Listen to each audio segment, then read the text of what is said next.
Hello નમસ્તે કેમ છો વિદ્યાર્થી મિત્રો મિશન ફાર્માસિસ્ટ સિરીઝના કોમ્પ્યુટર નોલેજના સુપર 100 ક્વેશ્ચનના પાર્ટ 2 માં આપનું હાર્દિક સ્વાગત છે મિત્રો પાર્ટ 1 માં આપણે કેટલાક અગત્યના કોમ્પ્યુટરને રિલેટેડ ક્વેશ્ચનની ચર્ચા કરી હવે પાર્ટ 2 ની અંદર કેટલાક વધારે ક્વેશ્ચન તરફ ધ્યાન આપીએ તો ચાલો શરૂ કરીએ IBM નું પૂરું નામ જણાવો ઇન્ટરનેશનલ બિઝનેસ મશીન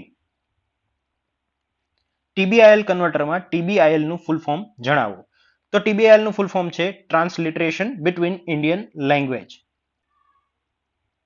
MS વર્ડમાં મેલ મર્જ ઓપ્શન ક્યાં જોવા મળે છે તો MS વર્ડની અંદર મેલ મર્જ ઓપ્શન જે છે ટૂલ્સના મેનુમાં જોવા મળે છે MS એક્સેલમાં સંખ્યાનું વર્ગમૂળ શોધવા માટેની ફોર્મ્યુલા શું છે તો સંખ્યાનું વર્ગમૂળ શોધવા માટે ઇઝ ઇક્વલ ટુ SQRT અને કૌંસની અંદર બાકીની ફોર્મ્યુલા પૂરી કરી અને તમે વર્ગમૂળ શોધી શકો છો ફોટોશોપ ફાઇલનું એક્સટેન્શન શું હોય છે તો ફોટોશોપ ફાઇલનું એક્સટેન્શન .psd હોય છે MS એક્સેસમાં બનેલ ફાઇલનું એક્સટેન્શન શું હોય છે MS એક્સેલની ફાઇલનું એક્સટેન્શન .mdb હોય છે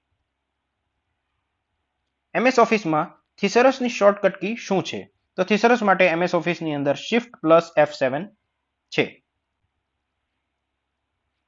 કોમ્પ્યુટર શરૂ થાય તે સમયે થતી પ્રક્રિયાને શું કહેવાય છે તો કોમ્પ્યુટર શરૂ થાય તે સમયે થતી પ્રક્રિયાને બૂટિંગ તરીકે ઓળખવામાં આવે છે એક ઇમેજને એક કરતાં વધુ સંખ્યામાં ચોક્કસ માપ પ્રમાણે ગોઠવવાની પ્રક્રિયાને શું કહે છે તો તેને આપણે સ્ટેપ અને રિપીટ તરીકે ઓળખીએ છીએ MS વર્ડમાં કોઈ શબ્દને શોધી અને તેને બદલવા માટે કયો કમાન્ડ વપરાય છે તો તેના માટે કી છે Ctrl+H MS વર્ડમાં લખાણને એકદમ મધ્યમાં લાવવા માટે કઈ કી વપરાય છે મિત્રો થોડો સમજવા જેવો ક્વેશ્ચન છે લખાણને એકદમ મધ્યમાં લાવવાનું કીધું છે એટલે કે એક લાઈન હોય એની અંદર લખાણ જે છે અપર મિડલ અને લોઅર એવી રીતે જ્યારે ફોર્મેટ કરવાનું હોય ત્યારે વચ્ચે લેવા માટે કઈ કી પ્રેસ કરવાની છે તો તેના માટે આવશે કંટ્રોલ અને ઈ પરંતુ જ્યારે MS વર્ડની અંદર એવું પૂછવામાં આવે કે લખાણને પેજની એકદમ મધ્યમાં લેવાનું છે તો તેના માટેની સ્પેશિયલ કી છે Ctrl+J એટલે કે જસ્ટિફાઈ આગળ વધીએ મિત્રો IP એડ્રેસ કેટલા બીટનું હોય છે તો જનરલી IP એડ્રેસ જે છે 32 બિટ્સનું હોય છે DNS નું પૂરું નામ શું છે તો DNS નું પૂરું નામ ડોમેઇન નેમ સિસ્ટમ છે બિનજરૂરી મેલને કયા મેલ તરીકે ઓળખવામાં આવે છે તો બિનજરૂરી મેલને જંક મેલ તરીકે ઓળખવામાં આવે છે ઇન્ટરનેટ પર ઉપલબ્ધ હયાત વેબસાઇટ પર કરવામાં આવતી ઇલેક્ટ્રોનિક ભાંગફોડિયા પ્રવૃત્તિને શું કહેવામાં આવે છે તો તેના માટે એક ખાસ શબ્દનો પ્રયોગ થાય છે સાયબર જંગાલિયત વેબસાઇટના અજોડ સરનામાને શું કહેવામાં આવે છે તો વેબસાઇટના અજોડ સરનામાને URL એટલે કે યુનિફોર્મ રિસોર્સ લોકેટર તરીકે ઓળખવામાં આવે છે કોમ્પ્યુટરની સ્પીડ શેમાં મપાય છે તો કોમ્પ્યુટરની સ્પીડ જે છે એ MIPS ની અંદર એટલે કે મિલિયન ઇન્સ્ટ્રક્શન્સ પર સેકન્ડમાં માપવામાં આવે છે આર્ટિફિશિયલ ઇન્ટેલિજન્સના સંદર્ભમાં સ્ટેટ સ્પેસ શું છે તો આર્ટિફિશિયલ ઇન્ટેલિજન્સના સંદર્ભમાં સ્ટેટ સ્પેસ એટલે કે projection of problem in variables and parameters તરીકે ઓળખવામાં આવે છે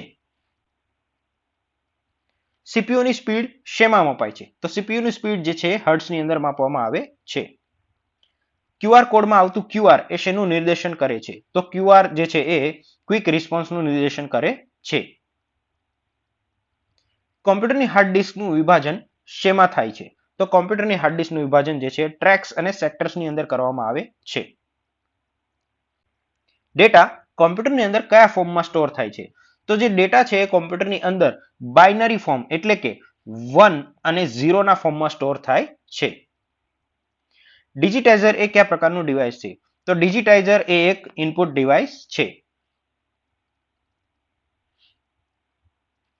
bus tickets ATM machine bill supermarket bill જનરેટરમાં કયા પ્રકારનું પ્રિન્ટર વાપરવામાં આવે છે તો મિત્રો બસ ટિકિટ ATM મશીન અથવા તો સુપરમાર્કેટની અંદર જ્યાં પણ નાનું પ્રિન્ટર વપરાય છે એ એક પ્રકારનું થર્મલ પ્રિન્ટર હોય છે કે જેની ઇંક એ થોડા સમય પછી ઉડી જાય છે VDU નું ફૂલ ફોર્મ શું છે તો VDU નું ફૂલ ફોર્મ છે visual display unit Airavat PSI એ કઈ કંપની દ્વારા તૈયાર કરવામાં આવેલું સુપર કોમ્પ્યુટર છે તો એરાવત PSI વિશેનો એક ઓબ્જેક્ટિવ આપણે આગળના વિડીયોમાં જોઈ લીધેલો તો ઐરાવત PSI છે શું છે? તો ભારતનું અત્યારનું હાલનું સૌથી ઝડપી AI બેઝડ સુપર કોમ્પ્યુટર છે. તો જે ઐરાવત PSI છે એ નેટવેબ ટેકનોલોજી દ્વારા તૈયાર કરવામાં આવેલું કોમ્પ્યુટર છે. ઐરાવત સુપર કોમ્પ્યુટર એ કઈ ઓપરેટિંગ સિસ્ટમ પર કાર્ય કરે છે? તો ઐરાવત સુપર કોમ્પ્યુટરની અંદર ઉબુન્ટુ 20.0.4 નું વર્ઝન અત્યારે હાલમાં કાર્યરત છે. કોમ્પ્યુટરની સૌથી ઝડપી મેમરી કઈ છે? તો કોમ્પ્યુટરની સૌથી ઝડપી મેમરી જે છે કેશ મેમરી છે. કોમ્પ્યુટર મધરબોર્ડ સાથે લગાડવામાં આવતી હાર્ડ ડિસ્કના સંદર્ભમાં સાટાનું ફૂલ ફોર્મ શું છે? તો સાટા એનું ફૂલ ફોર્મ છે serial advanced technology attachment. OTG નું ફૂલ ફોર્મ શું છે? ઓટીજી નું ફૂલ ફોર્મ છે ઓન ધ ગો. તો ઓટીજી જે છે એ પેનડ્રાઈવ, કીબોર્ડ અથવા તો માઉસ જેવી ડિવાઇસને મોબાઈલ સાથે કનેક્ટ કરવાનું એક માધ્યમ છે. આગળ વધીએ મિત્રો. એડોબ પીડીએફ રીડરમાં મેક્સિમમ ઝૂમ કેપેસિટી કેટલી હોય છે? તો એડોબ પીડીએફ રીડરની અંદર મેક્સિમમ ઝૂમ કેપેસિટી જે છે 6400% હોય છે. CAN નું ફૂલ ફોર્મ શું છે? તો CAN નું ફૂલ ફોર્મ જે છે કેમ્પસ એરિયા નેટવર્ક છે. જેવી રીતે WAN વાઇડ એરિયા નેટવર્ક અને LAN એટલે કે લોકલ એરિયા નેટવર્ક હોય છે, એવી રીતે CAN એટલે કે કેમ્પસ એરિયા નેટવર્ક હોય છે. ભારતનું પ્રથમ પેકેટ હસ્તાંતરણ એ જાહેર માહિતી માટેનું નેટવર્ક એટલે કે આઈનેટ છે. PPP નું ફૂલ ફોર્મ શું છે? તો PPP એટલે કે પોઈન્ટ ટુ પોઈન્ટ પ્રોટોકોલ. ભીમ એપનું પૂરું નામ શું છે? Bharat interface for money. UPI નું ફૂલ ફોર્મ છે યુનિફાઈડ પેમેન્ટ ઇન્ટરફેસ. ભારતનું પહેલું સર્ચ એન્જિન કયું છે? તો ભારતનું પહેલું સર્ચ એન્જિન જે છે ખોજ ઇન્ડિયા છે. બ્લોગના કેટલા પ્રકાર પડે છે? તો બ્લોગિંગના મિત્રો 4 પ્રકાર હોય છે. પહેલો પ્રકાર છે પર્સનલ બ્લોગિંગ, બીજો પ્રકાર છે માઇક્રો બ્લોગિંગ, ત્રીજો પ્રકાર છે કોર્પોરેટ બ્લોગિંગ અને ચોથો પ્રકાર જે છે રિવર્સ બ્લોગિંગ. 5G નેટવર્કની શરૂઆત કયા દેશમાં થઈ? તો 5G નેટવર્કની શરૂઆત જે છે સાઉથ કોરિયાની અંદર શરૂ થઈ હતી. ભારતનું સ્વદેશી બ્રાઉઝર કયું છે? તો ભારતનું સ્વદેશી બ્રાઉઝર જે છે એપિક બ્રાઉઝર છે. કોમ્પ્યુટર ડેટાને સાંકેતિક ભાષામાં ગુપ્ત રીતે લખવાની પ્રક્રિયાને શું કહેવાય છે? તો તેને આપણે ક્રિપ્ટોગ્રાફી તરીકે ઓળખીએ છીએ. સિલેક્ટેડ ઓબ્જેક્ટની પ્રોપર્ટીઝ જોવા માટે કઈ કી પ્રેસ કરવી પડે છે?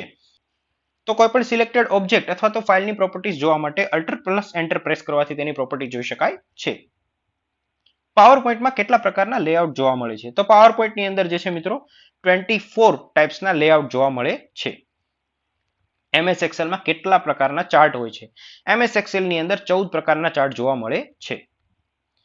કંટ્રોલ V જેવું કાર્ય બીજી કઈ કીથી કરી શકાય છે? તો કંટ્રોલ V જેવું કાર્ય બીજી કી શિફ્ટ અને ઇન્સર્ટના કોમ્બિનેશનથી પણ કરી શકાય છે.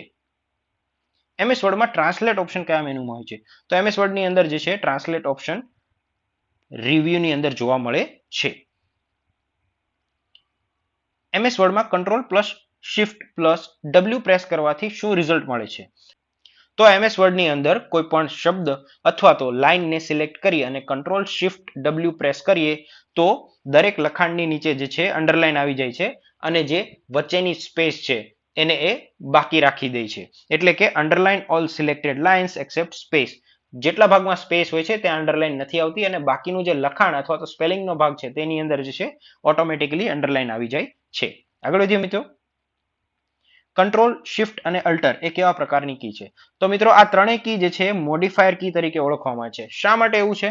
કારણ કે કંટ્રોલ, શિફ્ટ અને અલ્ટર એને એકલા પ્રેસ કરવાથી કોઈ પણ પ્રકારનું રિઝલ્ટ મળતું નથી. એ કીને હંમેશા તમારે કોઈને કોઈ કોમ્બિનેશનમાં જ પ્રેસ કરવાની હોય છે. જેમ કે alter F4, control W, shift સાથે અન્ય કીને પ્રેસ કરતા વિવિધ રિઝલ્ટ મળે છે. SQL નું પૂરું નામ શું છે? તો SQL નું પૂરું નામ જે છે સ્ટ્રક્ચર્ડ ક્વેરી લેંગ્વેજ છે. Who is the inventor of artificial intelligence? મિત્રો આગળના પાર્ટ 1 ની અંદર આપણે આર્ટિફિશિયલ ઇન્ટેલિજન્સ નામ કોણે આપ્યું હતું એવા પ્રશ્નની ચર્ચા કરી હતી. અહીંયા એવું પૂછવામાં આવ્યું છે કે આર્ટિફિશિયલ ઇન્ટેલિજન્સના પિતા અથવા તો એના ઇન્વેન્ટર કોણ છે? તો તેનો જવાબ આવશે એલન ટ્યુરિંગ. પાર્ટ 1 ની અંદર આપણે એવી ચર્ચા કરેલી કે આર્ટિફિશિયલ ઇન્ટેલિજન્સ એવું આ ટેકનોલોજીને નામ કોણે આપેલું? તો એમાં જવાબ આવશે જ્હોન મેકકાર્ટી. બરાબર છે? તો આ હતા મિત્રો મિશન ફાર્માસિસ્ટ સિરીઝના કોમ્પ્યુટર નોલેજ બેઝડના પાર્ટ 2 ના કેટલાક અગત્યના સવાલ. તો આશા રાખીએ છીએ મિત્રો કે આવતીકાલની એક્ઝામની અંદર આ દરેક MCQs એ તમારા માટે ઉપયોગી બની રહે. આઈ હોપ તમને આ વિડીયો ગમ્યો હશે.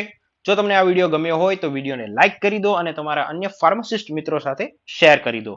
અને હજુ સુધી જો તમે અમારી ચેનલને સબસ્ક્રાઇબ નથી કરી તો ચેનલને સબસ્ક્રાઇબ પણ કરી દો. ફરી મળીશું એક નવા વિડીયોમાં. ત્યાં સુધી થેન્ક યુ વેરી મચ.